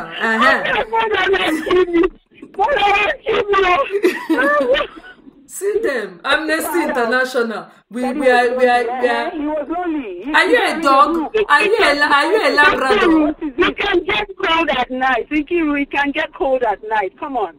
And when it gets cold, we have hot water bottle. We have hot water bottle. You know what will finish this matter? My father will move into the house with me. I want to know how you want to come my house. That may be worse, though. That may be worse. You see that movie to the house with you is the best one, God said. I can come and be greeting you, especially when I know your movement. I know when you are going to me. So I will just run into the house. Don't greet me. I will pretend I didn't know. I don't need greeting. You are a very bad friend. I don't need greeting. Carry your greeting and take it far away. I don't. So, in conclusion, none of you wants your friend to marry your dad. Why would he marry you? That is a kind of selfishness that is. There are not so many men. There are more women than men. I mean, so you will have your own boyfriend. You will take your father. You can't see that one. Become a nun. It's not by force. Wait, excuse me, Carmen, Stella. Other people have fathers now. Why is it my own father that's your main problem? They are fathers. You fine. You fine. Your father will give me fine children. Look how pretty and you have plenty sense. So that means that you can like you and your father. I said it. I say all this friendship, it gave meaning. Why person go they call me morning, afternoon, and night? Meaning day, not knowing. All along, I thought it was my husband, not knowing it's my father. Hey, the source, they gone straight to the horse's mouth. Mama Yemi, you will not die before your time. There are vampires and vultures all around the place. Looking for who to devour. Hey, my poor father. My father that, at that age, you don't even have to shake the breast very much. Just show breast strap. You see what your mind they do? You think it's kicking me out because of you. It's not good. I'm not doing with you again. You're not a good friend. Me and you, we are not doing I know, right? Well, that was Stella. Rachel is back. You know Rachel would never do anything like that to you. Oh, hello, Rachel. Rachel is alright. I'm back now. The same one, the other ego, the same ego is back. It's alright. Everything is okay in my body now. No, we're not. Are you sure? Yes, I'm fine now. But if my mother dies, my father is dying the next day because I don't trust none of you hoes. I'm killing him by myself by myself. Jesus, I'm not doing. Oh God!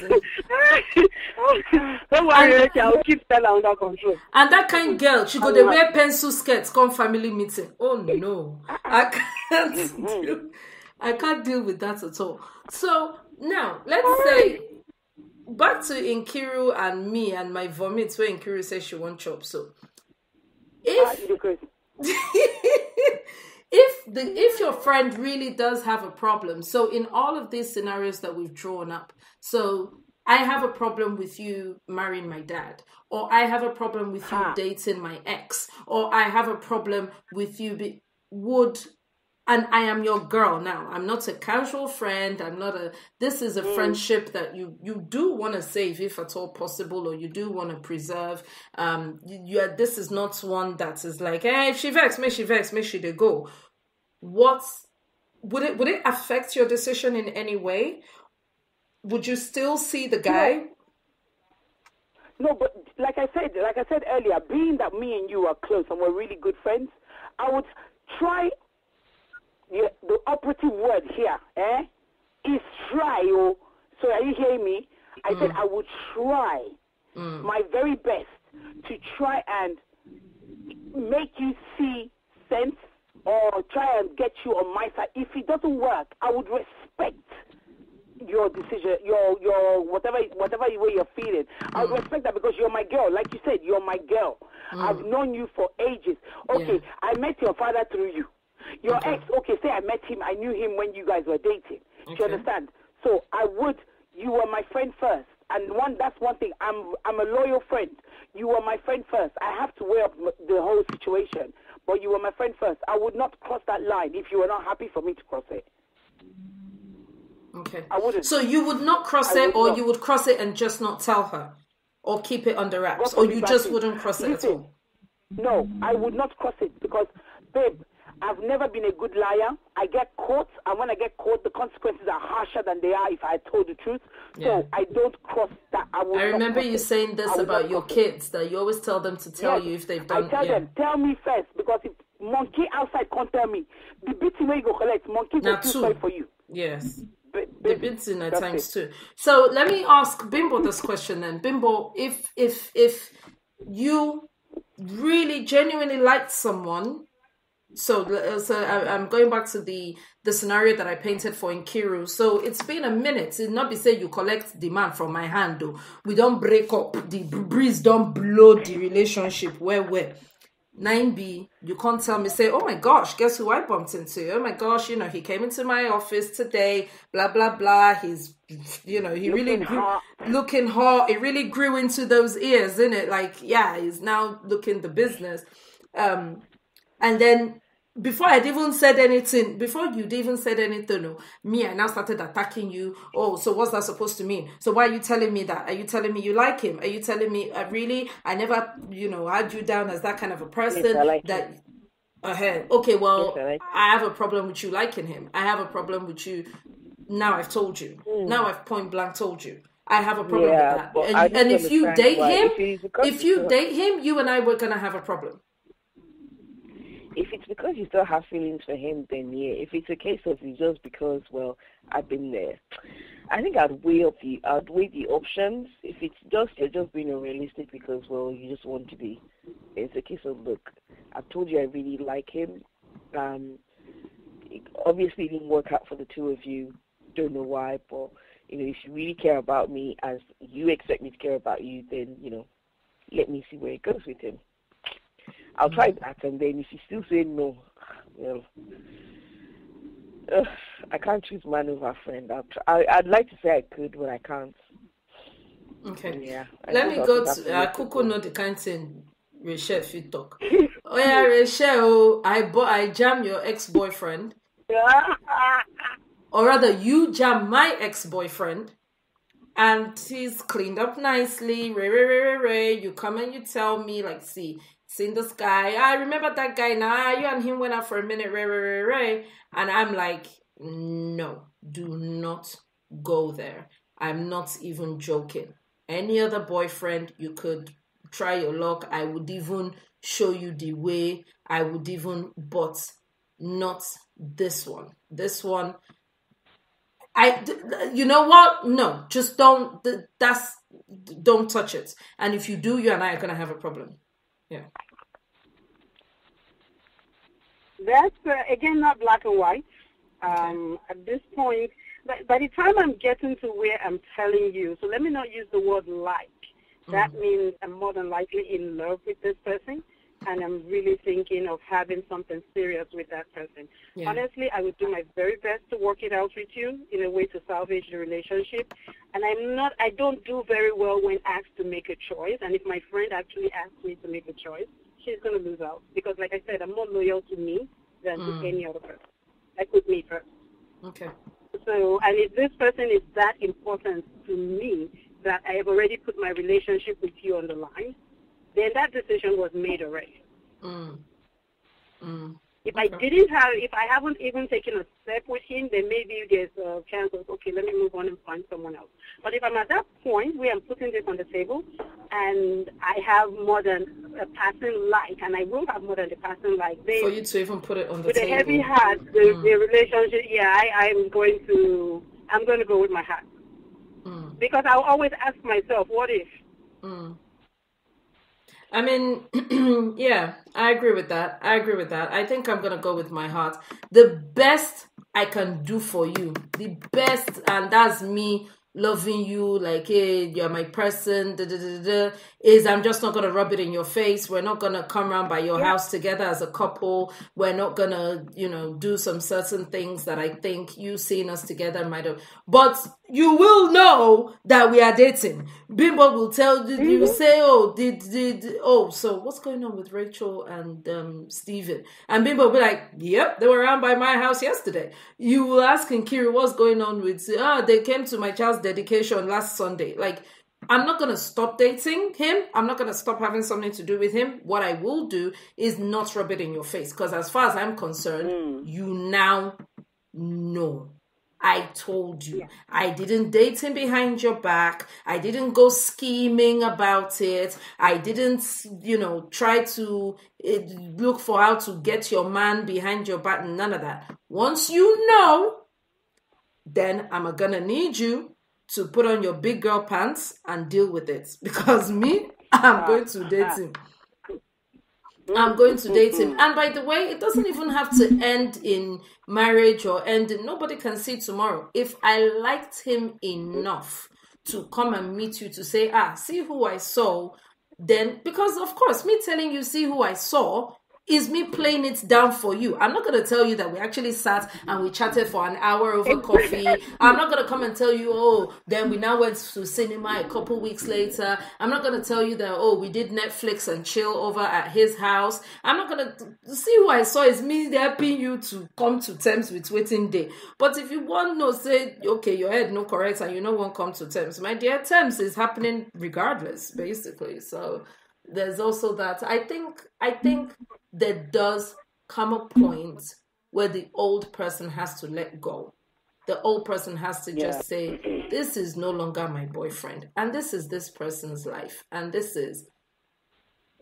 Okay, so I have a question. Does it matter if you wanted the old boyfriend for a casual, like, this is the guy that she said had the biggest Johnny Thomas she had ever seen. Now look at him looking like $1 million, and of course the dick don't shrink. So this is my chance to taste this thing. Does it matter if your friend? If it's a casual, like, I won't even tell my friend. I go chop and clean what I want, and I keep it moving. I you won't see even tell this, her. She doesn't need to know. Chop, clean out, and use toothpick and pick it. I'm telling you, all the bad children, come and redeem Nigeria, Jare, my Yoruba princess. All these east, south people. One single home training they don't have. Bimbo Jare, fine girl. girl, Queen B, the bestest girl. Just me. Shebi you won't chop and clean out, Abby. I won't chop and clean out. No, I won't actually. You know, if you're just going to be safe, you can have that with someone else. Why would you even? You know, I told you I don't like men. I don't like men because frankly, you know, if I feel like I think it's gonna get messy, because I don't want to. But big prickle, big one. Big one, big one. Big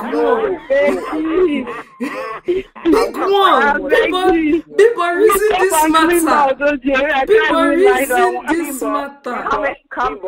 No, I won't. I just won't. I just won't. It's too messy.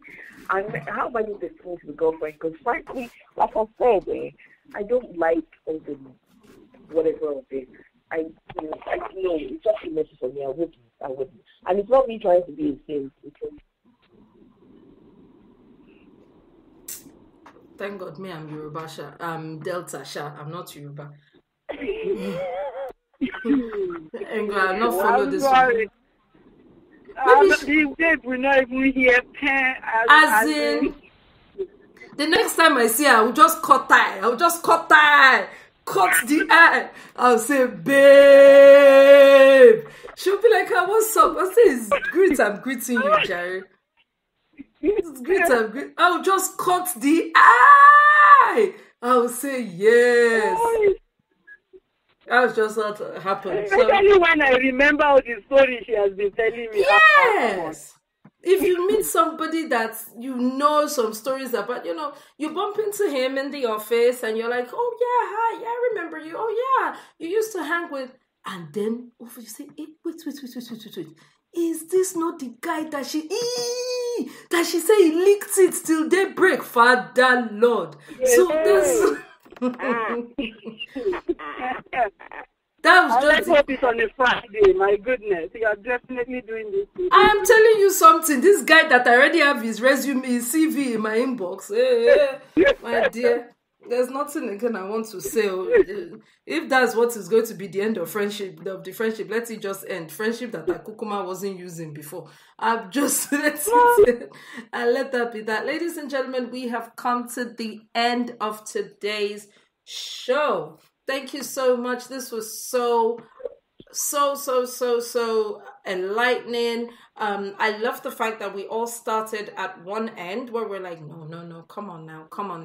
But then over time we got to realize that, there are levels to this shit. There's rules to this. It's not all black and white, as this is life. Not everything is black and white. Not everything is, and we've also discovered that, there's ways we would treat other people and there's ways we want to be treated. For example, I will be blocking Stella tonight. So, thank you so much for staying with us. Next week, what are we going to be talking about? Next Wednesday on the Talking Drum, we're going to be talking about the black child, right? Is the black child born already disadvantaged? Are there things that are automatically open to the white child that the black child has to struggle to get? So we're going to have a couple of teachers, particularly those who deal with schools that are black-centric or black-populated schools. We're going to have them on board to have a discussion with us. And if that's the case, what can parents do? What can the black society do? How can we even the playing field, as it were? Week after that, like I said, we will be discussing Nigerians and their health. And then after that, we're going to be talking about something to do with children, having babies. Do you want babies? Do you not? And if you don't, why are you made to feel some type of way that you are not at all interested? This is women now, that you're not at all interested in giving birth or going down that maternal route if your little biological clock isn't ticking in you. So we have a whole bunch of fantastic things lined up for you on Friday at 7 to 8 p.m. UK and Niger time. As always, we have Apricot Hour, and I'm sure there's going to be some. It's been quite quiet. What do you ladies think? It's been quite quiet this week, gist-wise. There's some weeks. No, people are not misbehaving. I don't know. not misbehaving. There's some weeks that we have like 6 topics, and then there's some weeks that, we scramble around to even find one. So, but don't worry, we will definitely bring you a Proco hour, and it will be hot and sizzling as always. So thank you so very much for staying with us. Keep it. Viva Niger Radio. We will see you on Friday, 7 p.m. Say good night, ladies. Good night. Good night. Good night, everyone. Night, Bye. ladies. Have a good rest of the week. Good night. We'll see you on Friday. Don't block me. You that are blocked. Richard, don't block Stella. I told you 10:01. 10:01. Once I off, left? Okay, 2 more minutes. 30 Richard. seconds. 2 more minutes. Stella is begging. She's promising never to do all those bad things. If you see my father, they come from left. You turn right. You hear me, so? I see. 9360 degrees. I'm telling you. 360 You degrees. like Stella has yourself. been on notice. I don't like it. I don't like it. If there's one thing I don't like, I don't play. I play with everything. I don't play with my father.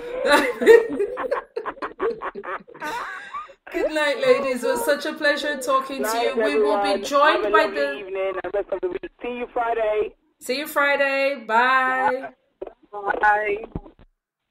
Bye.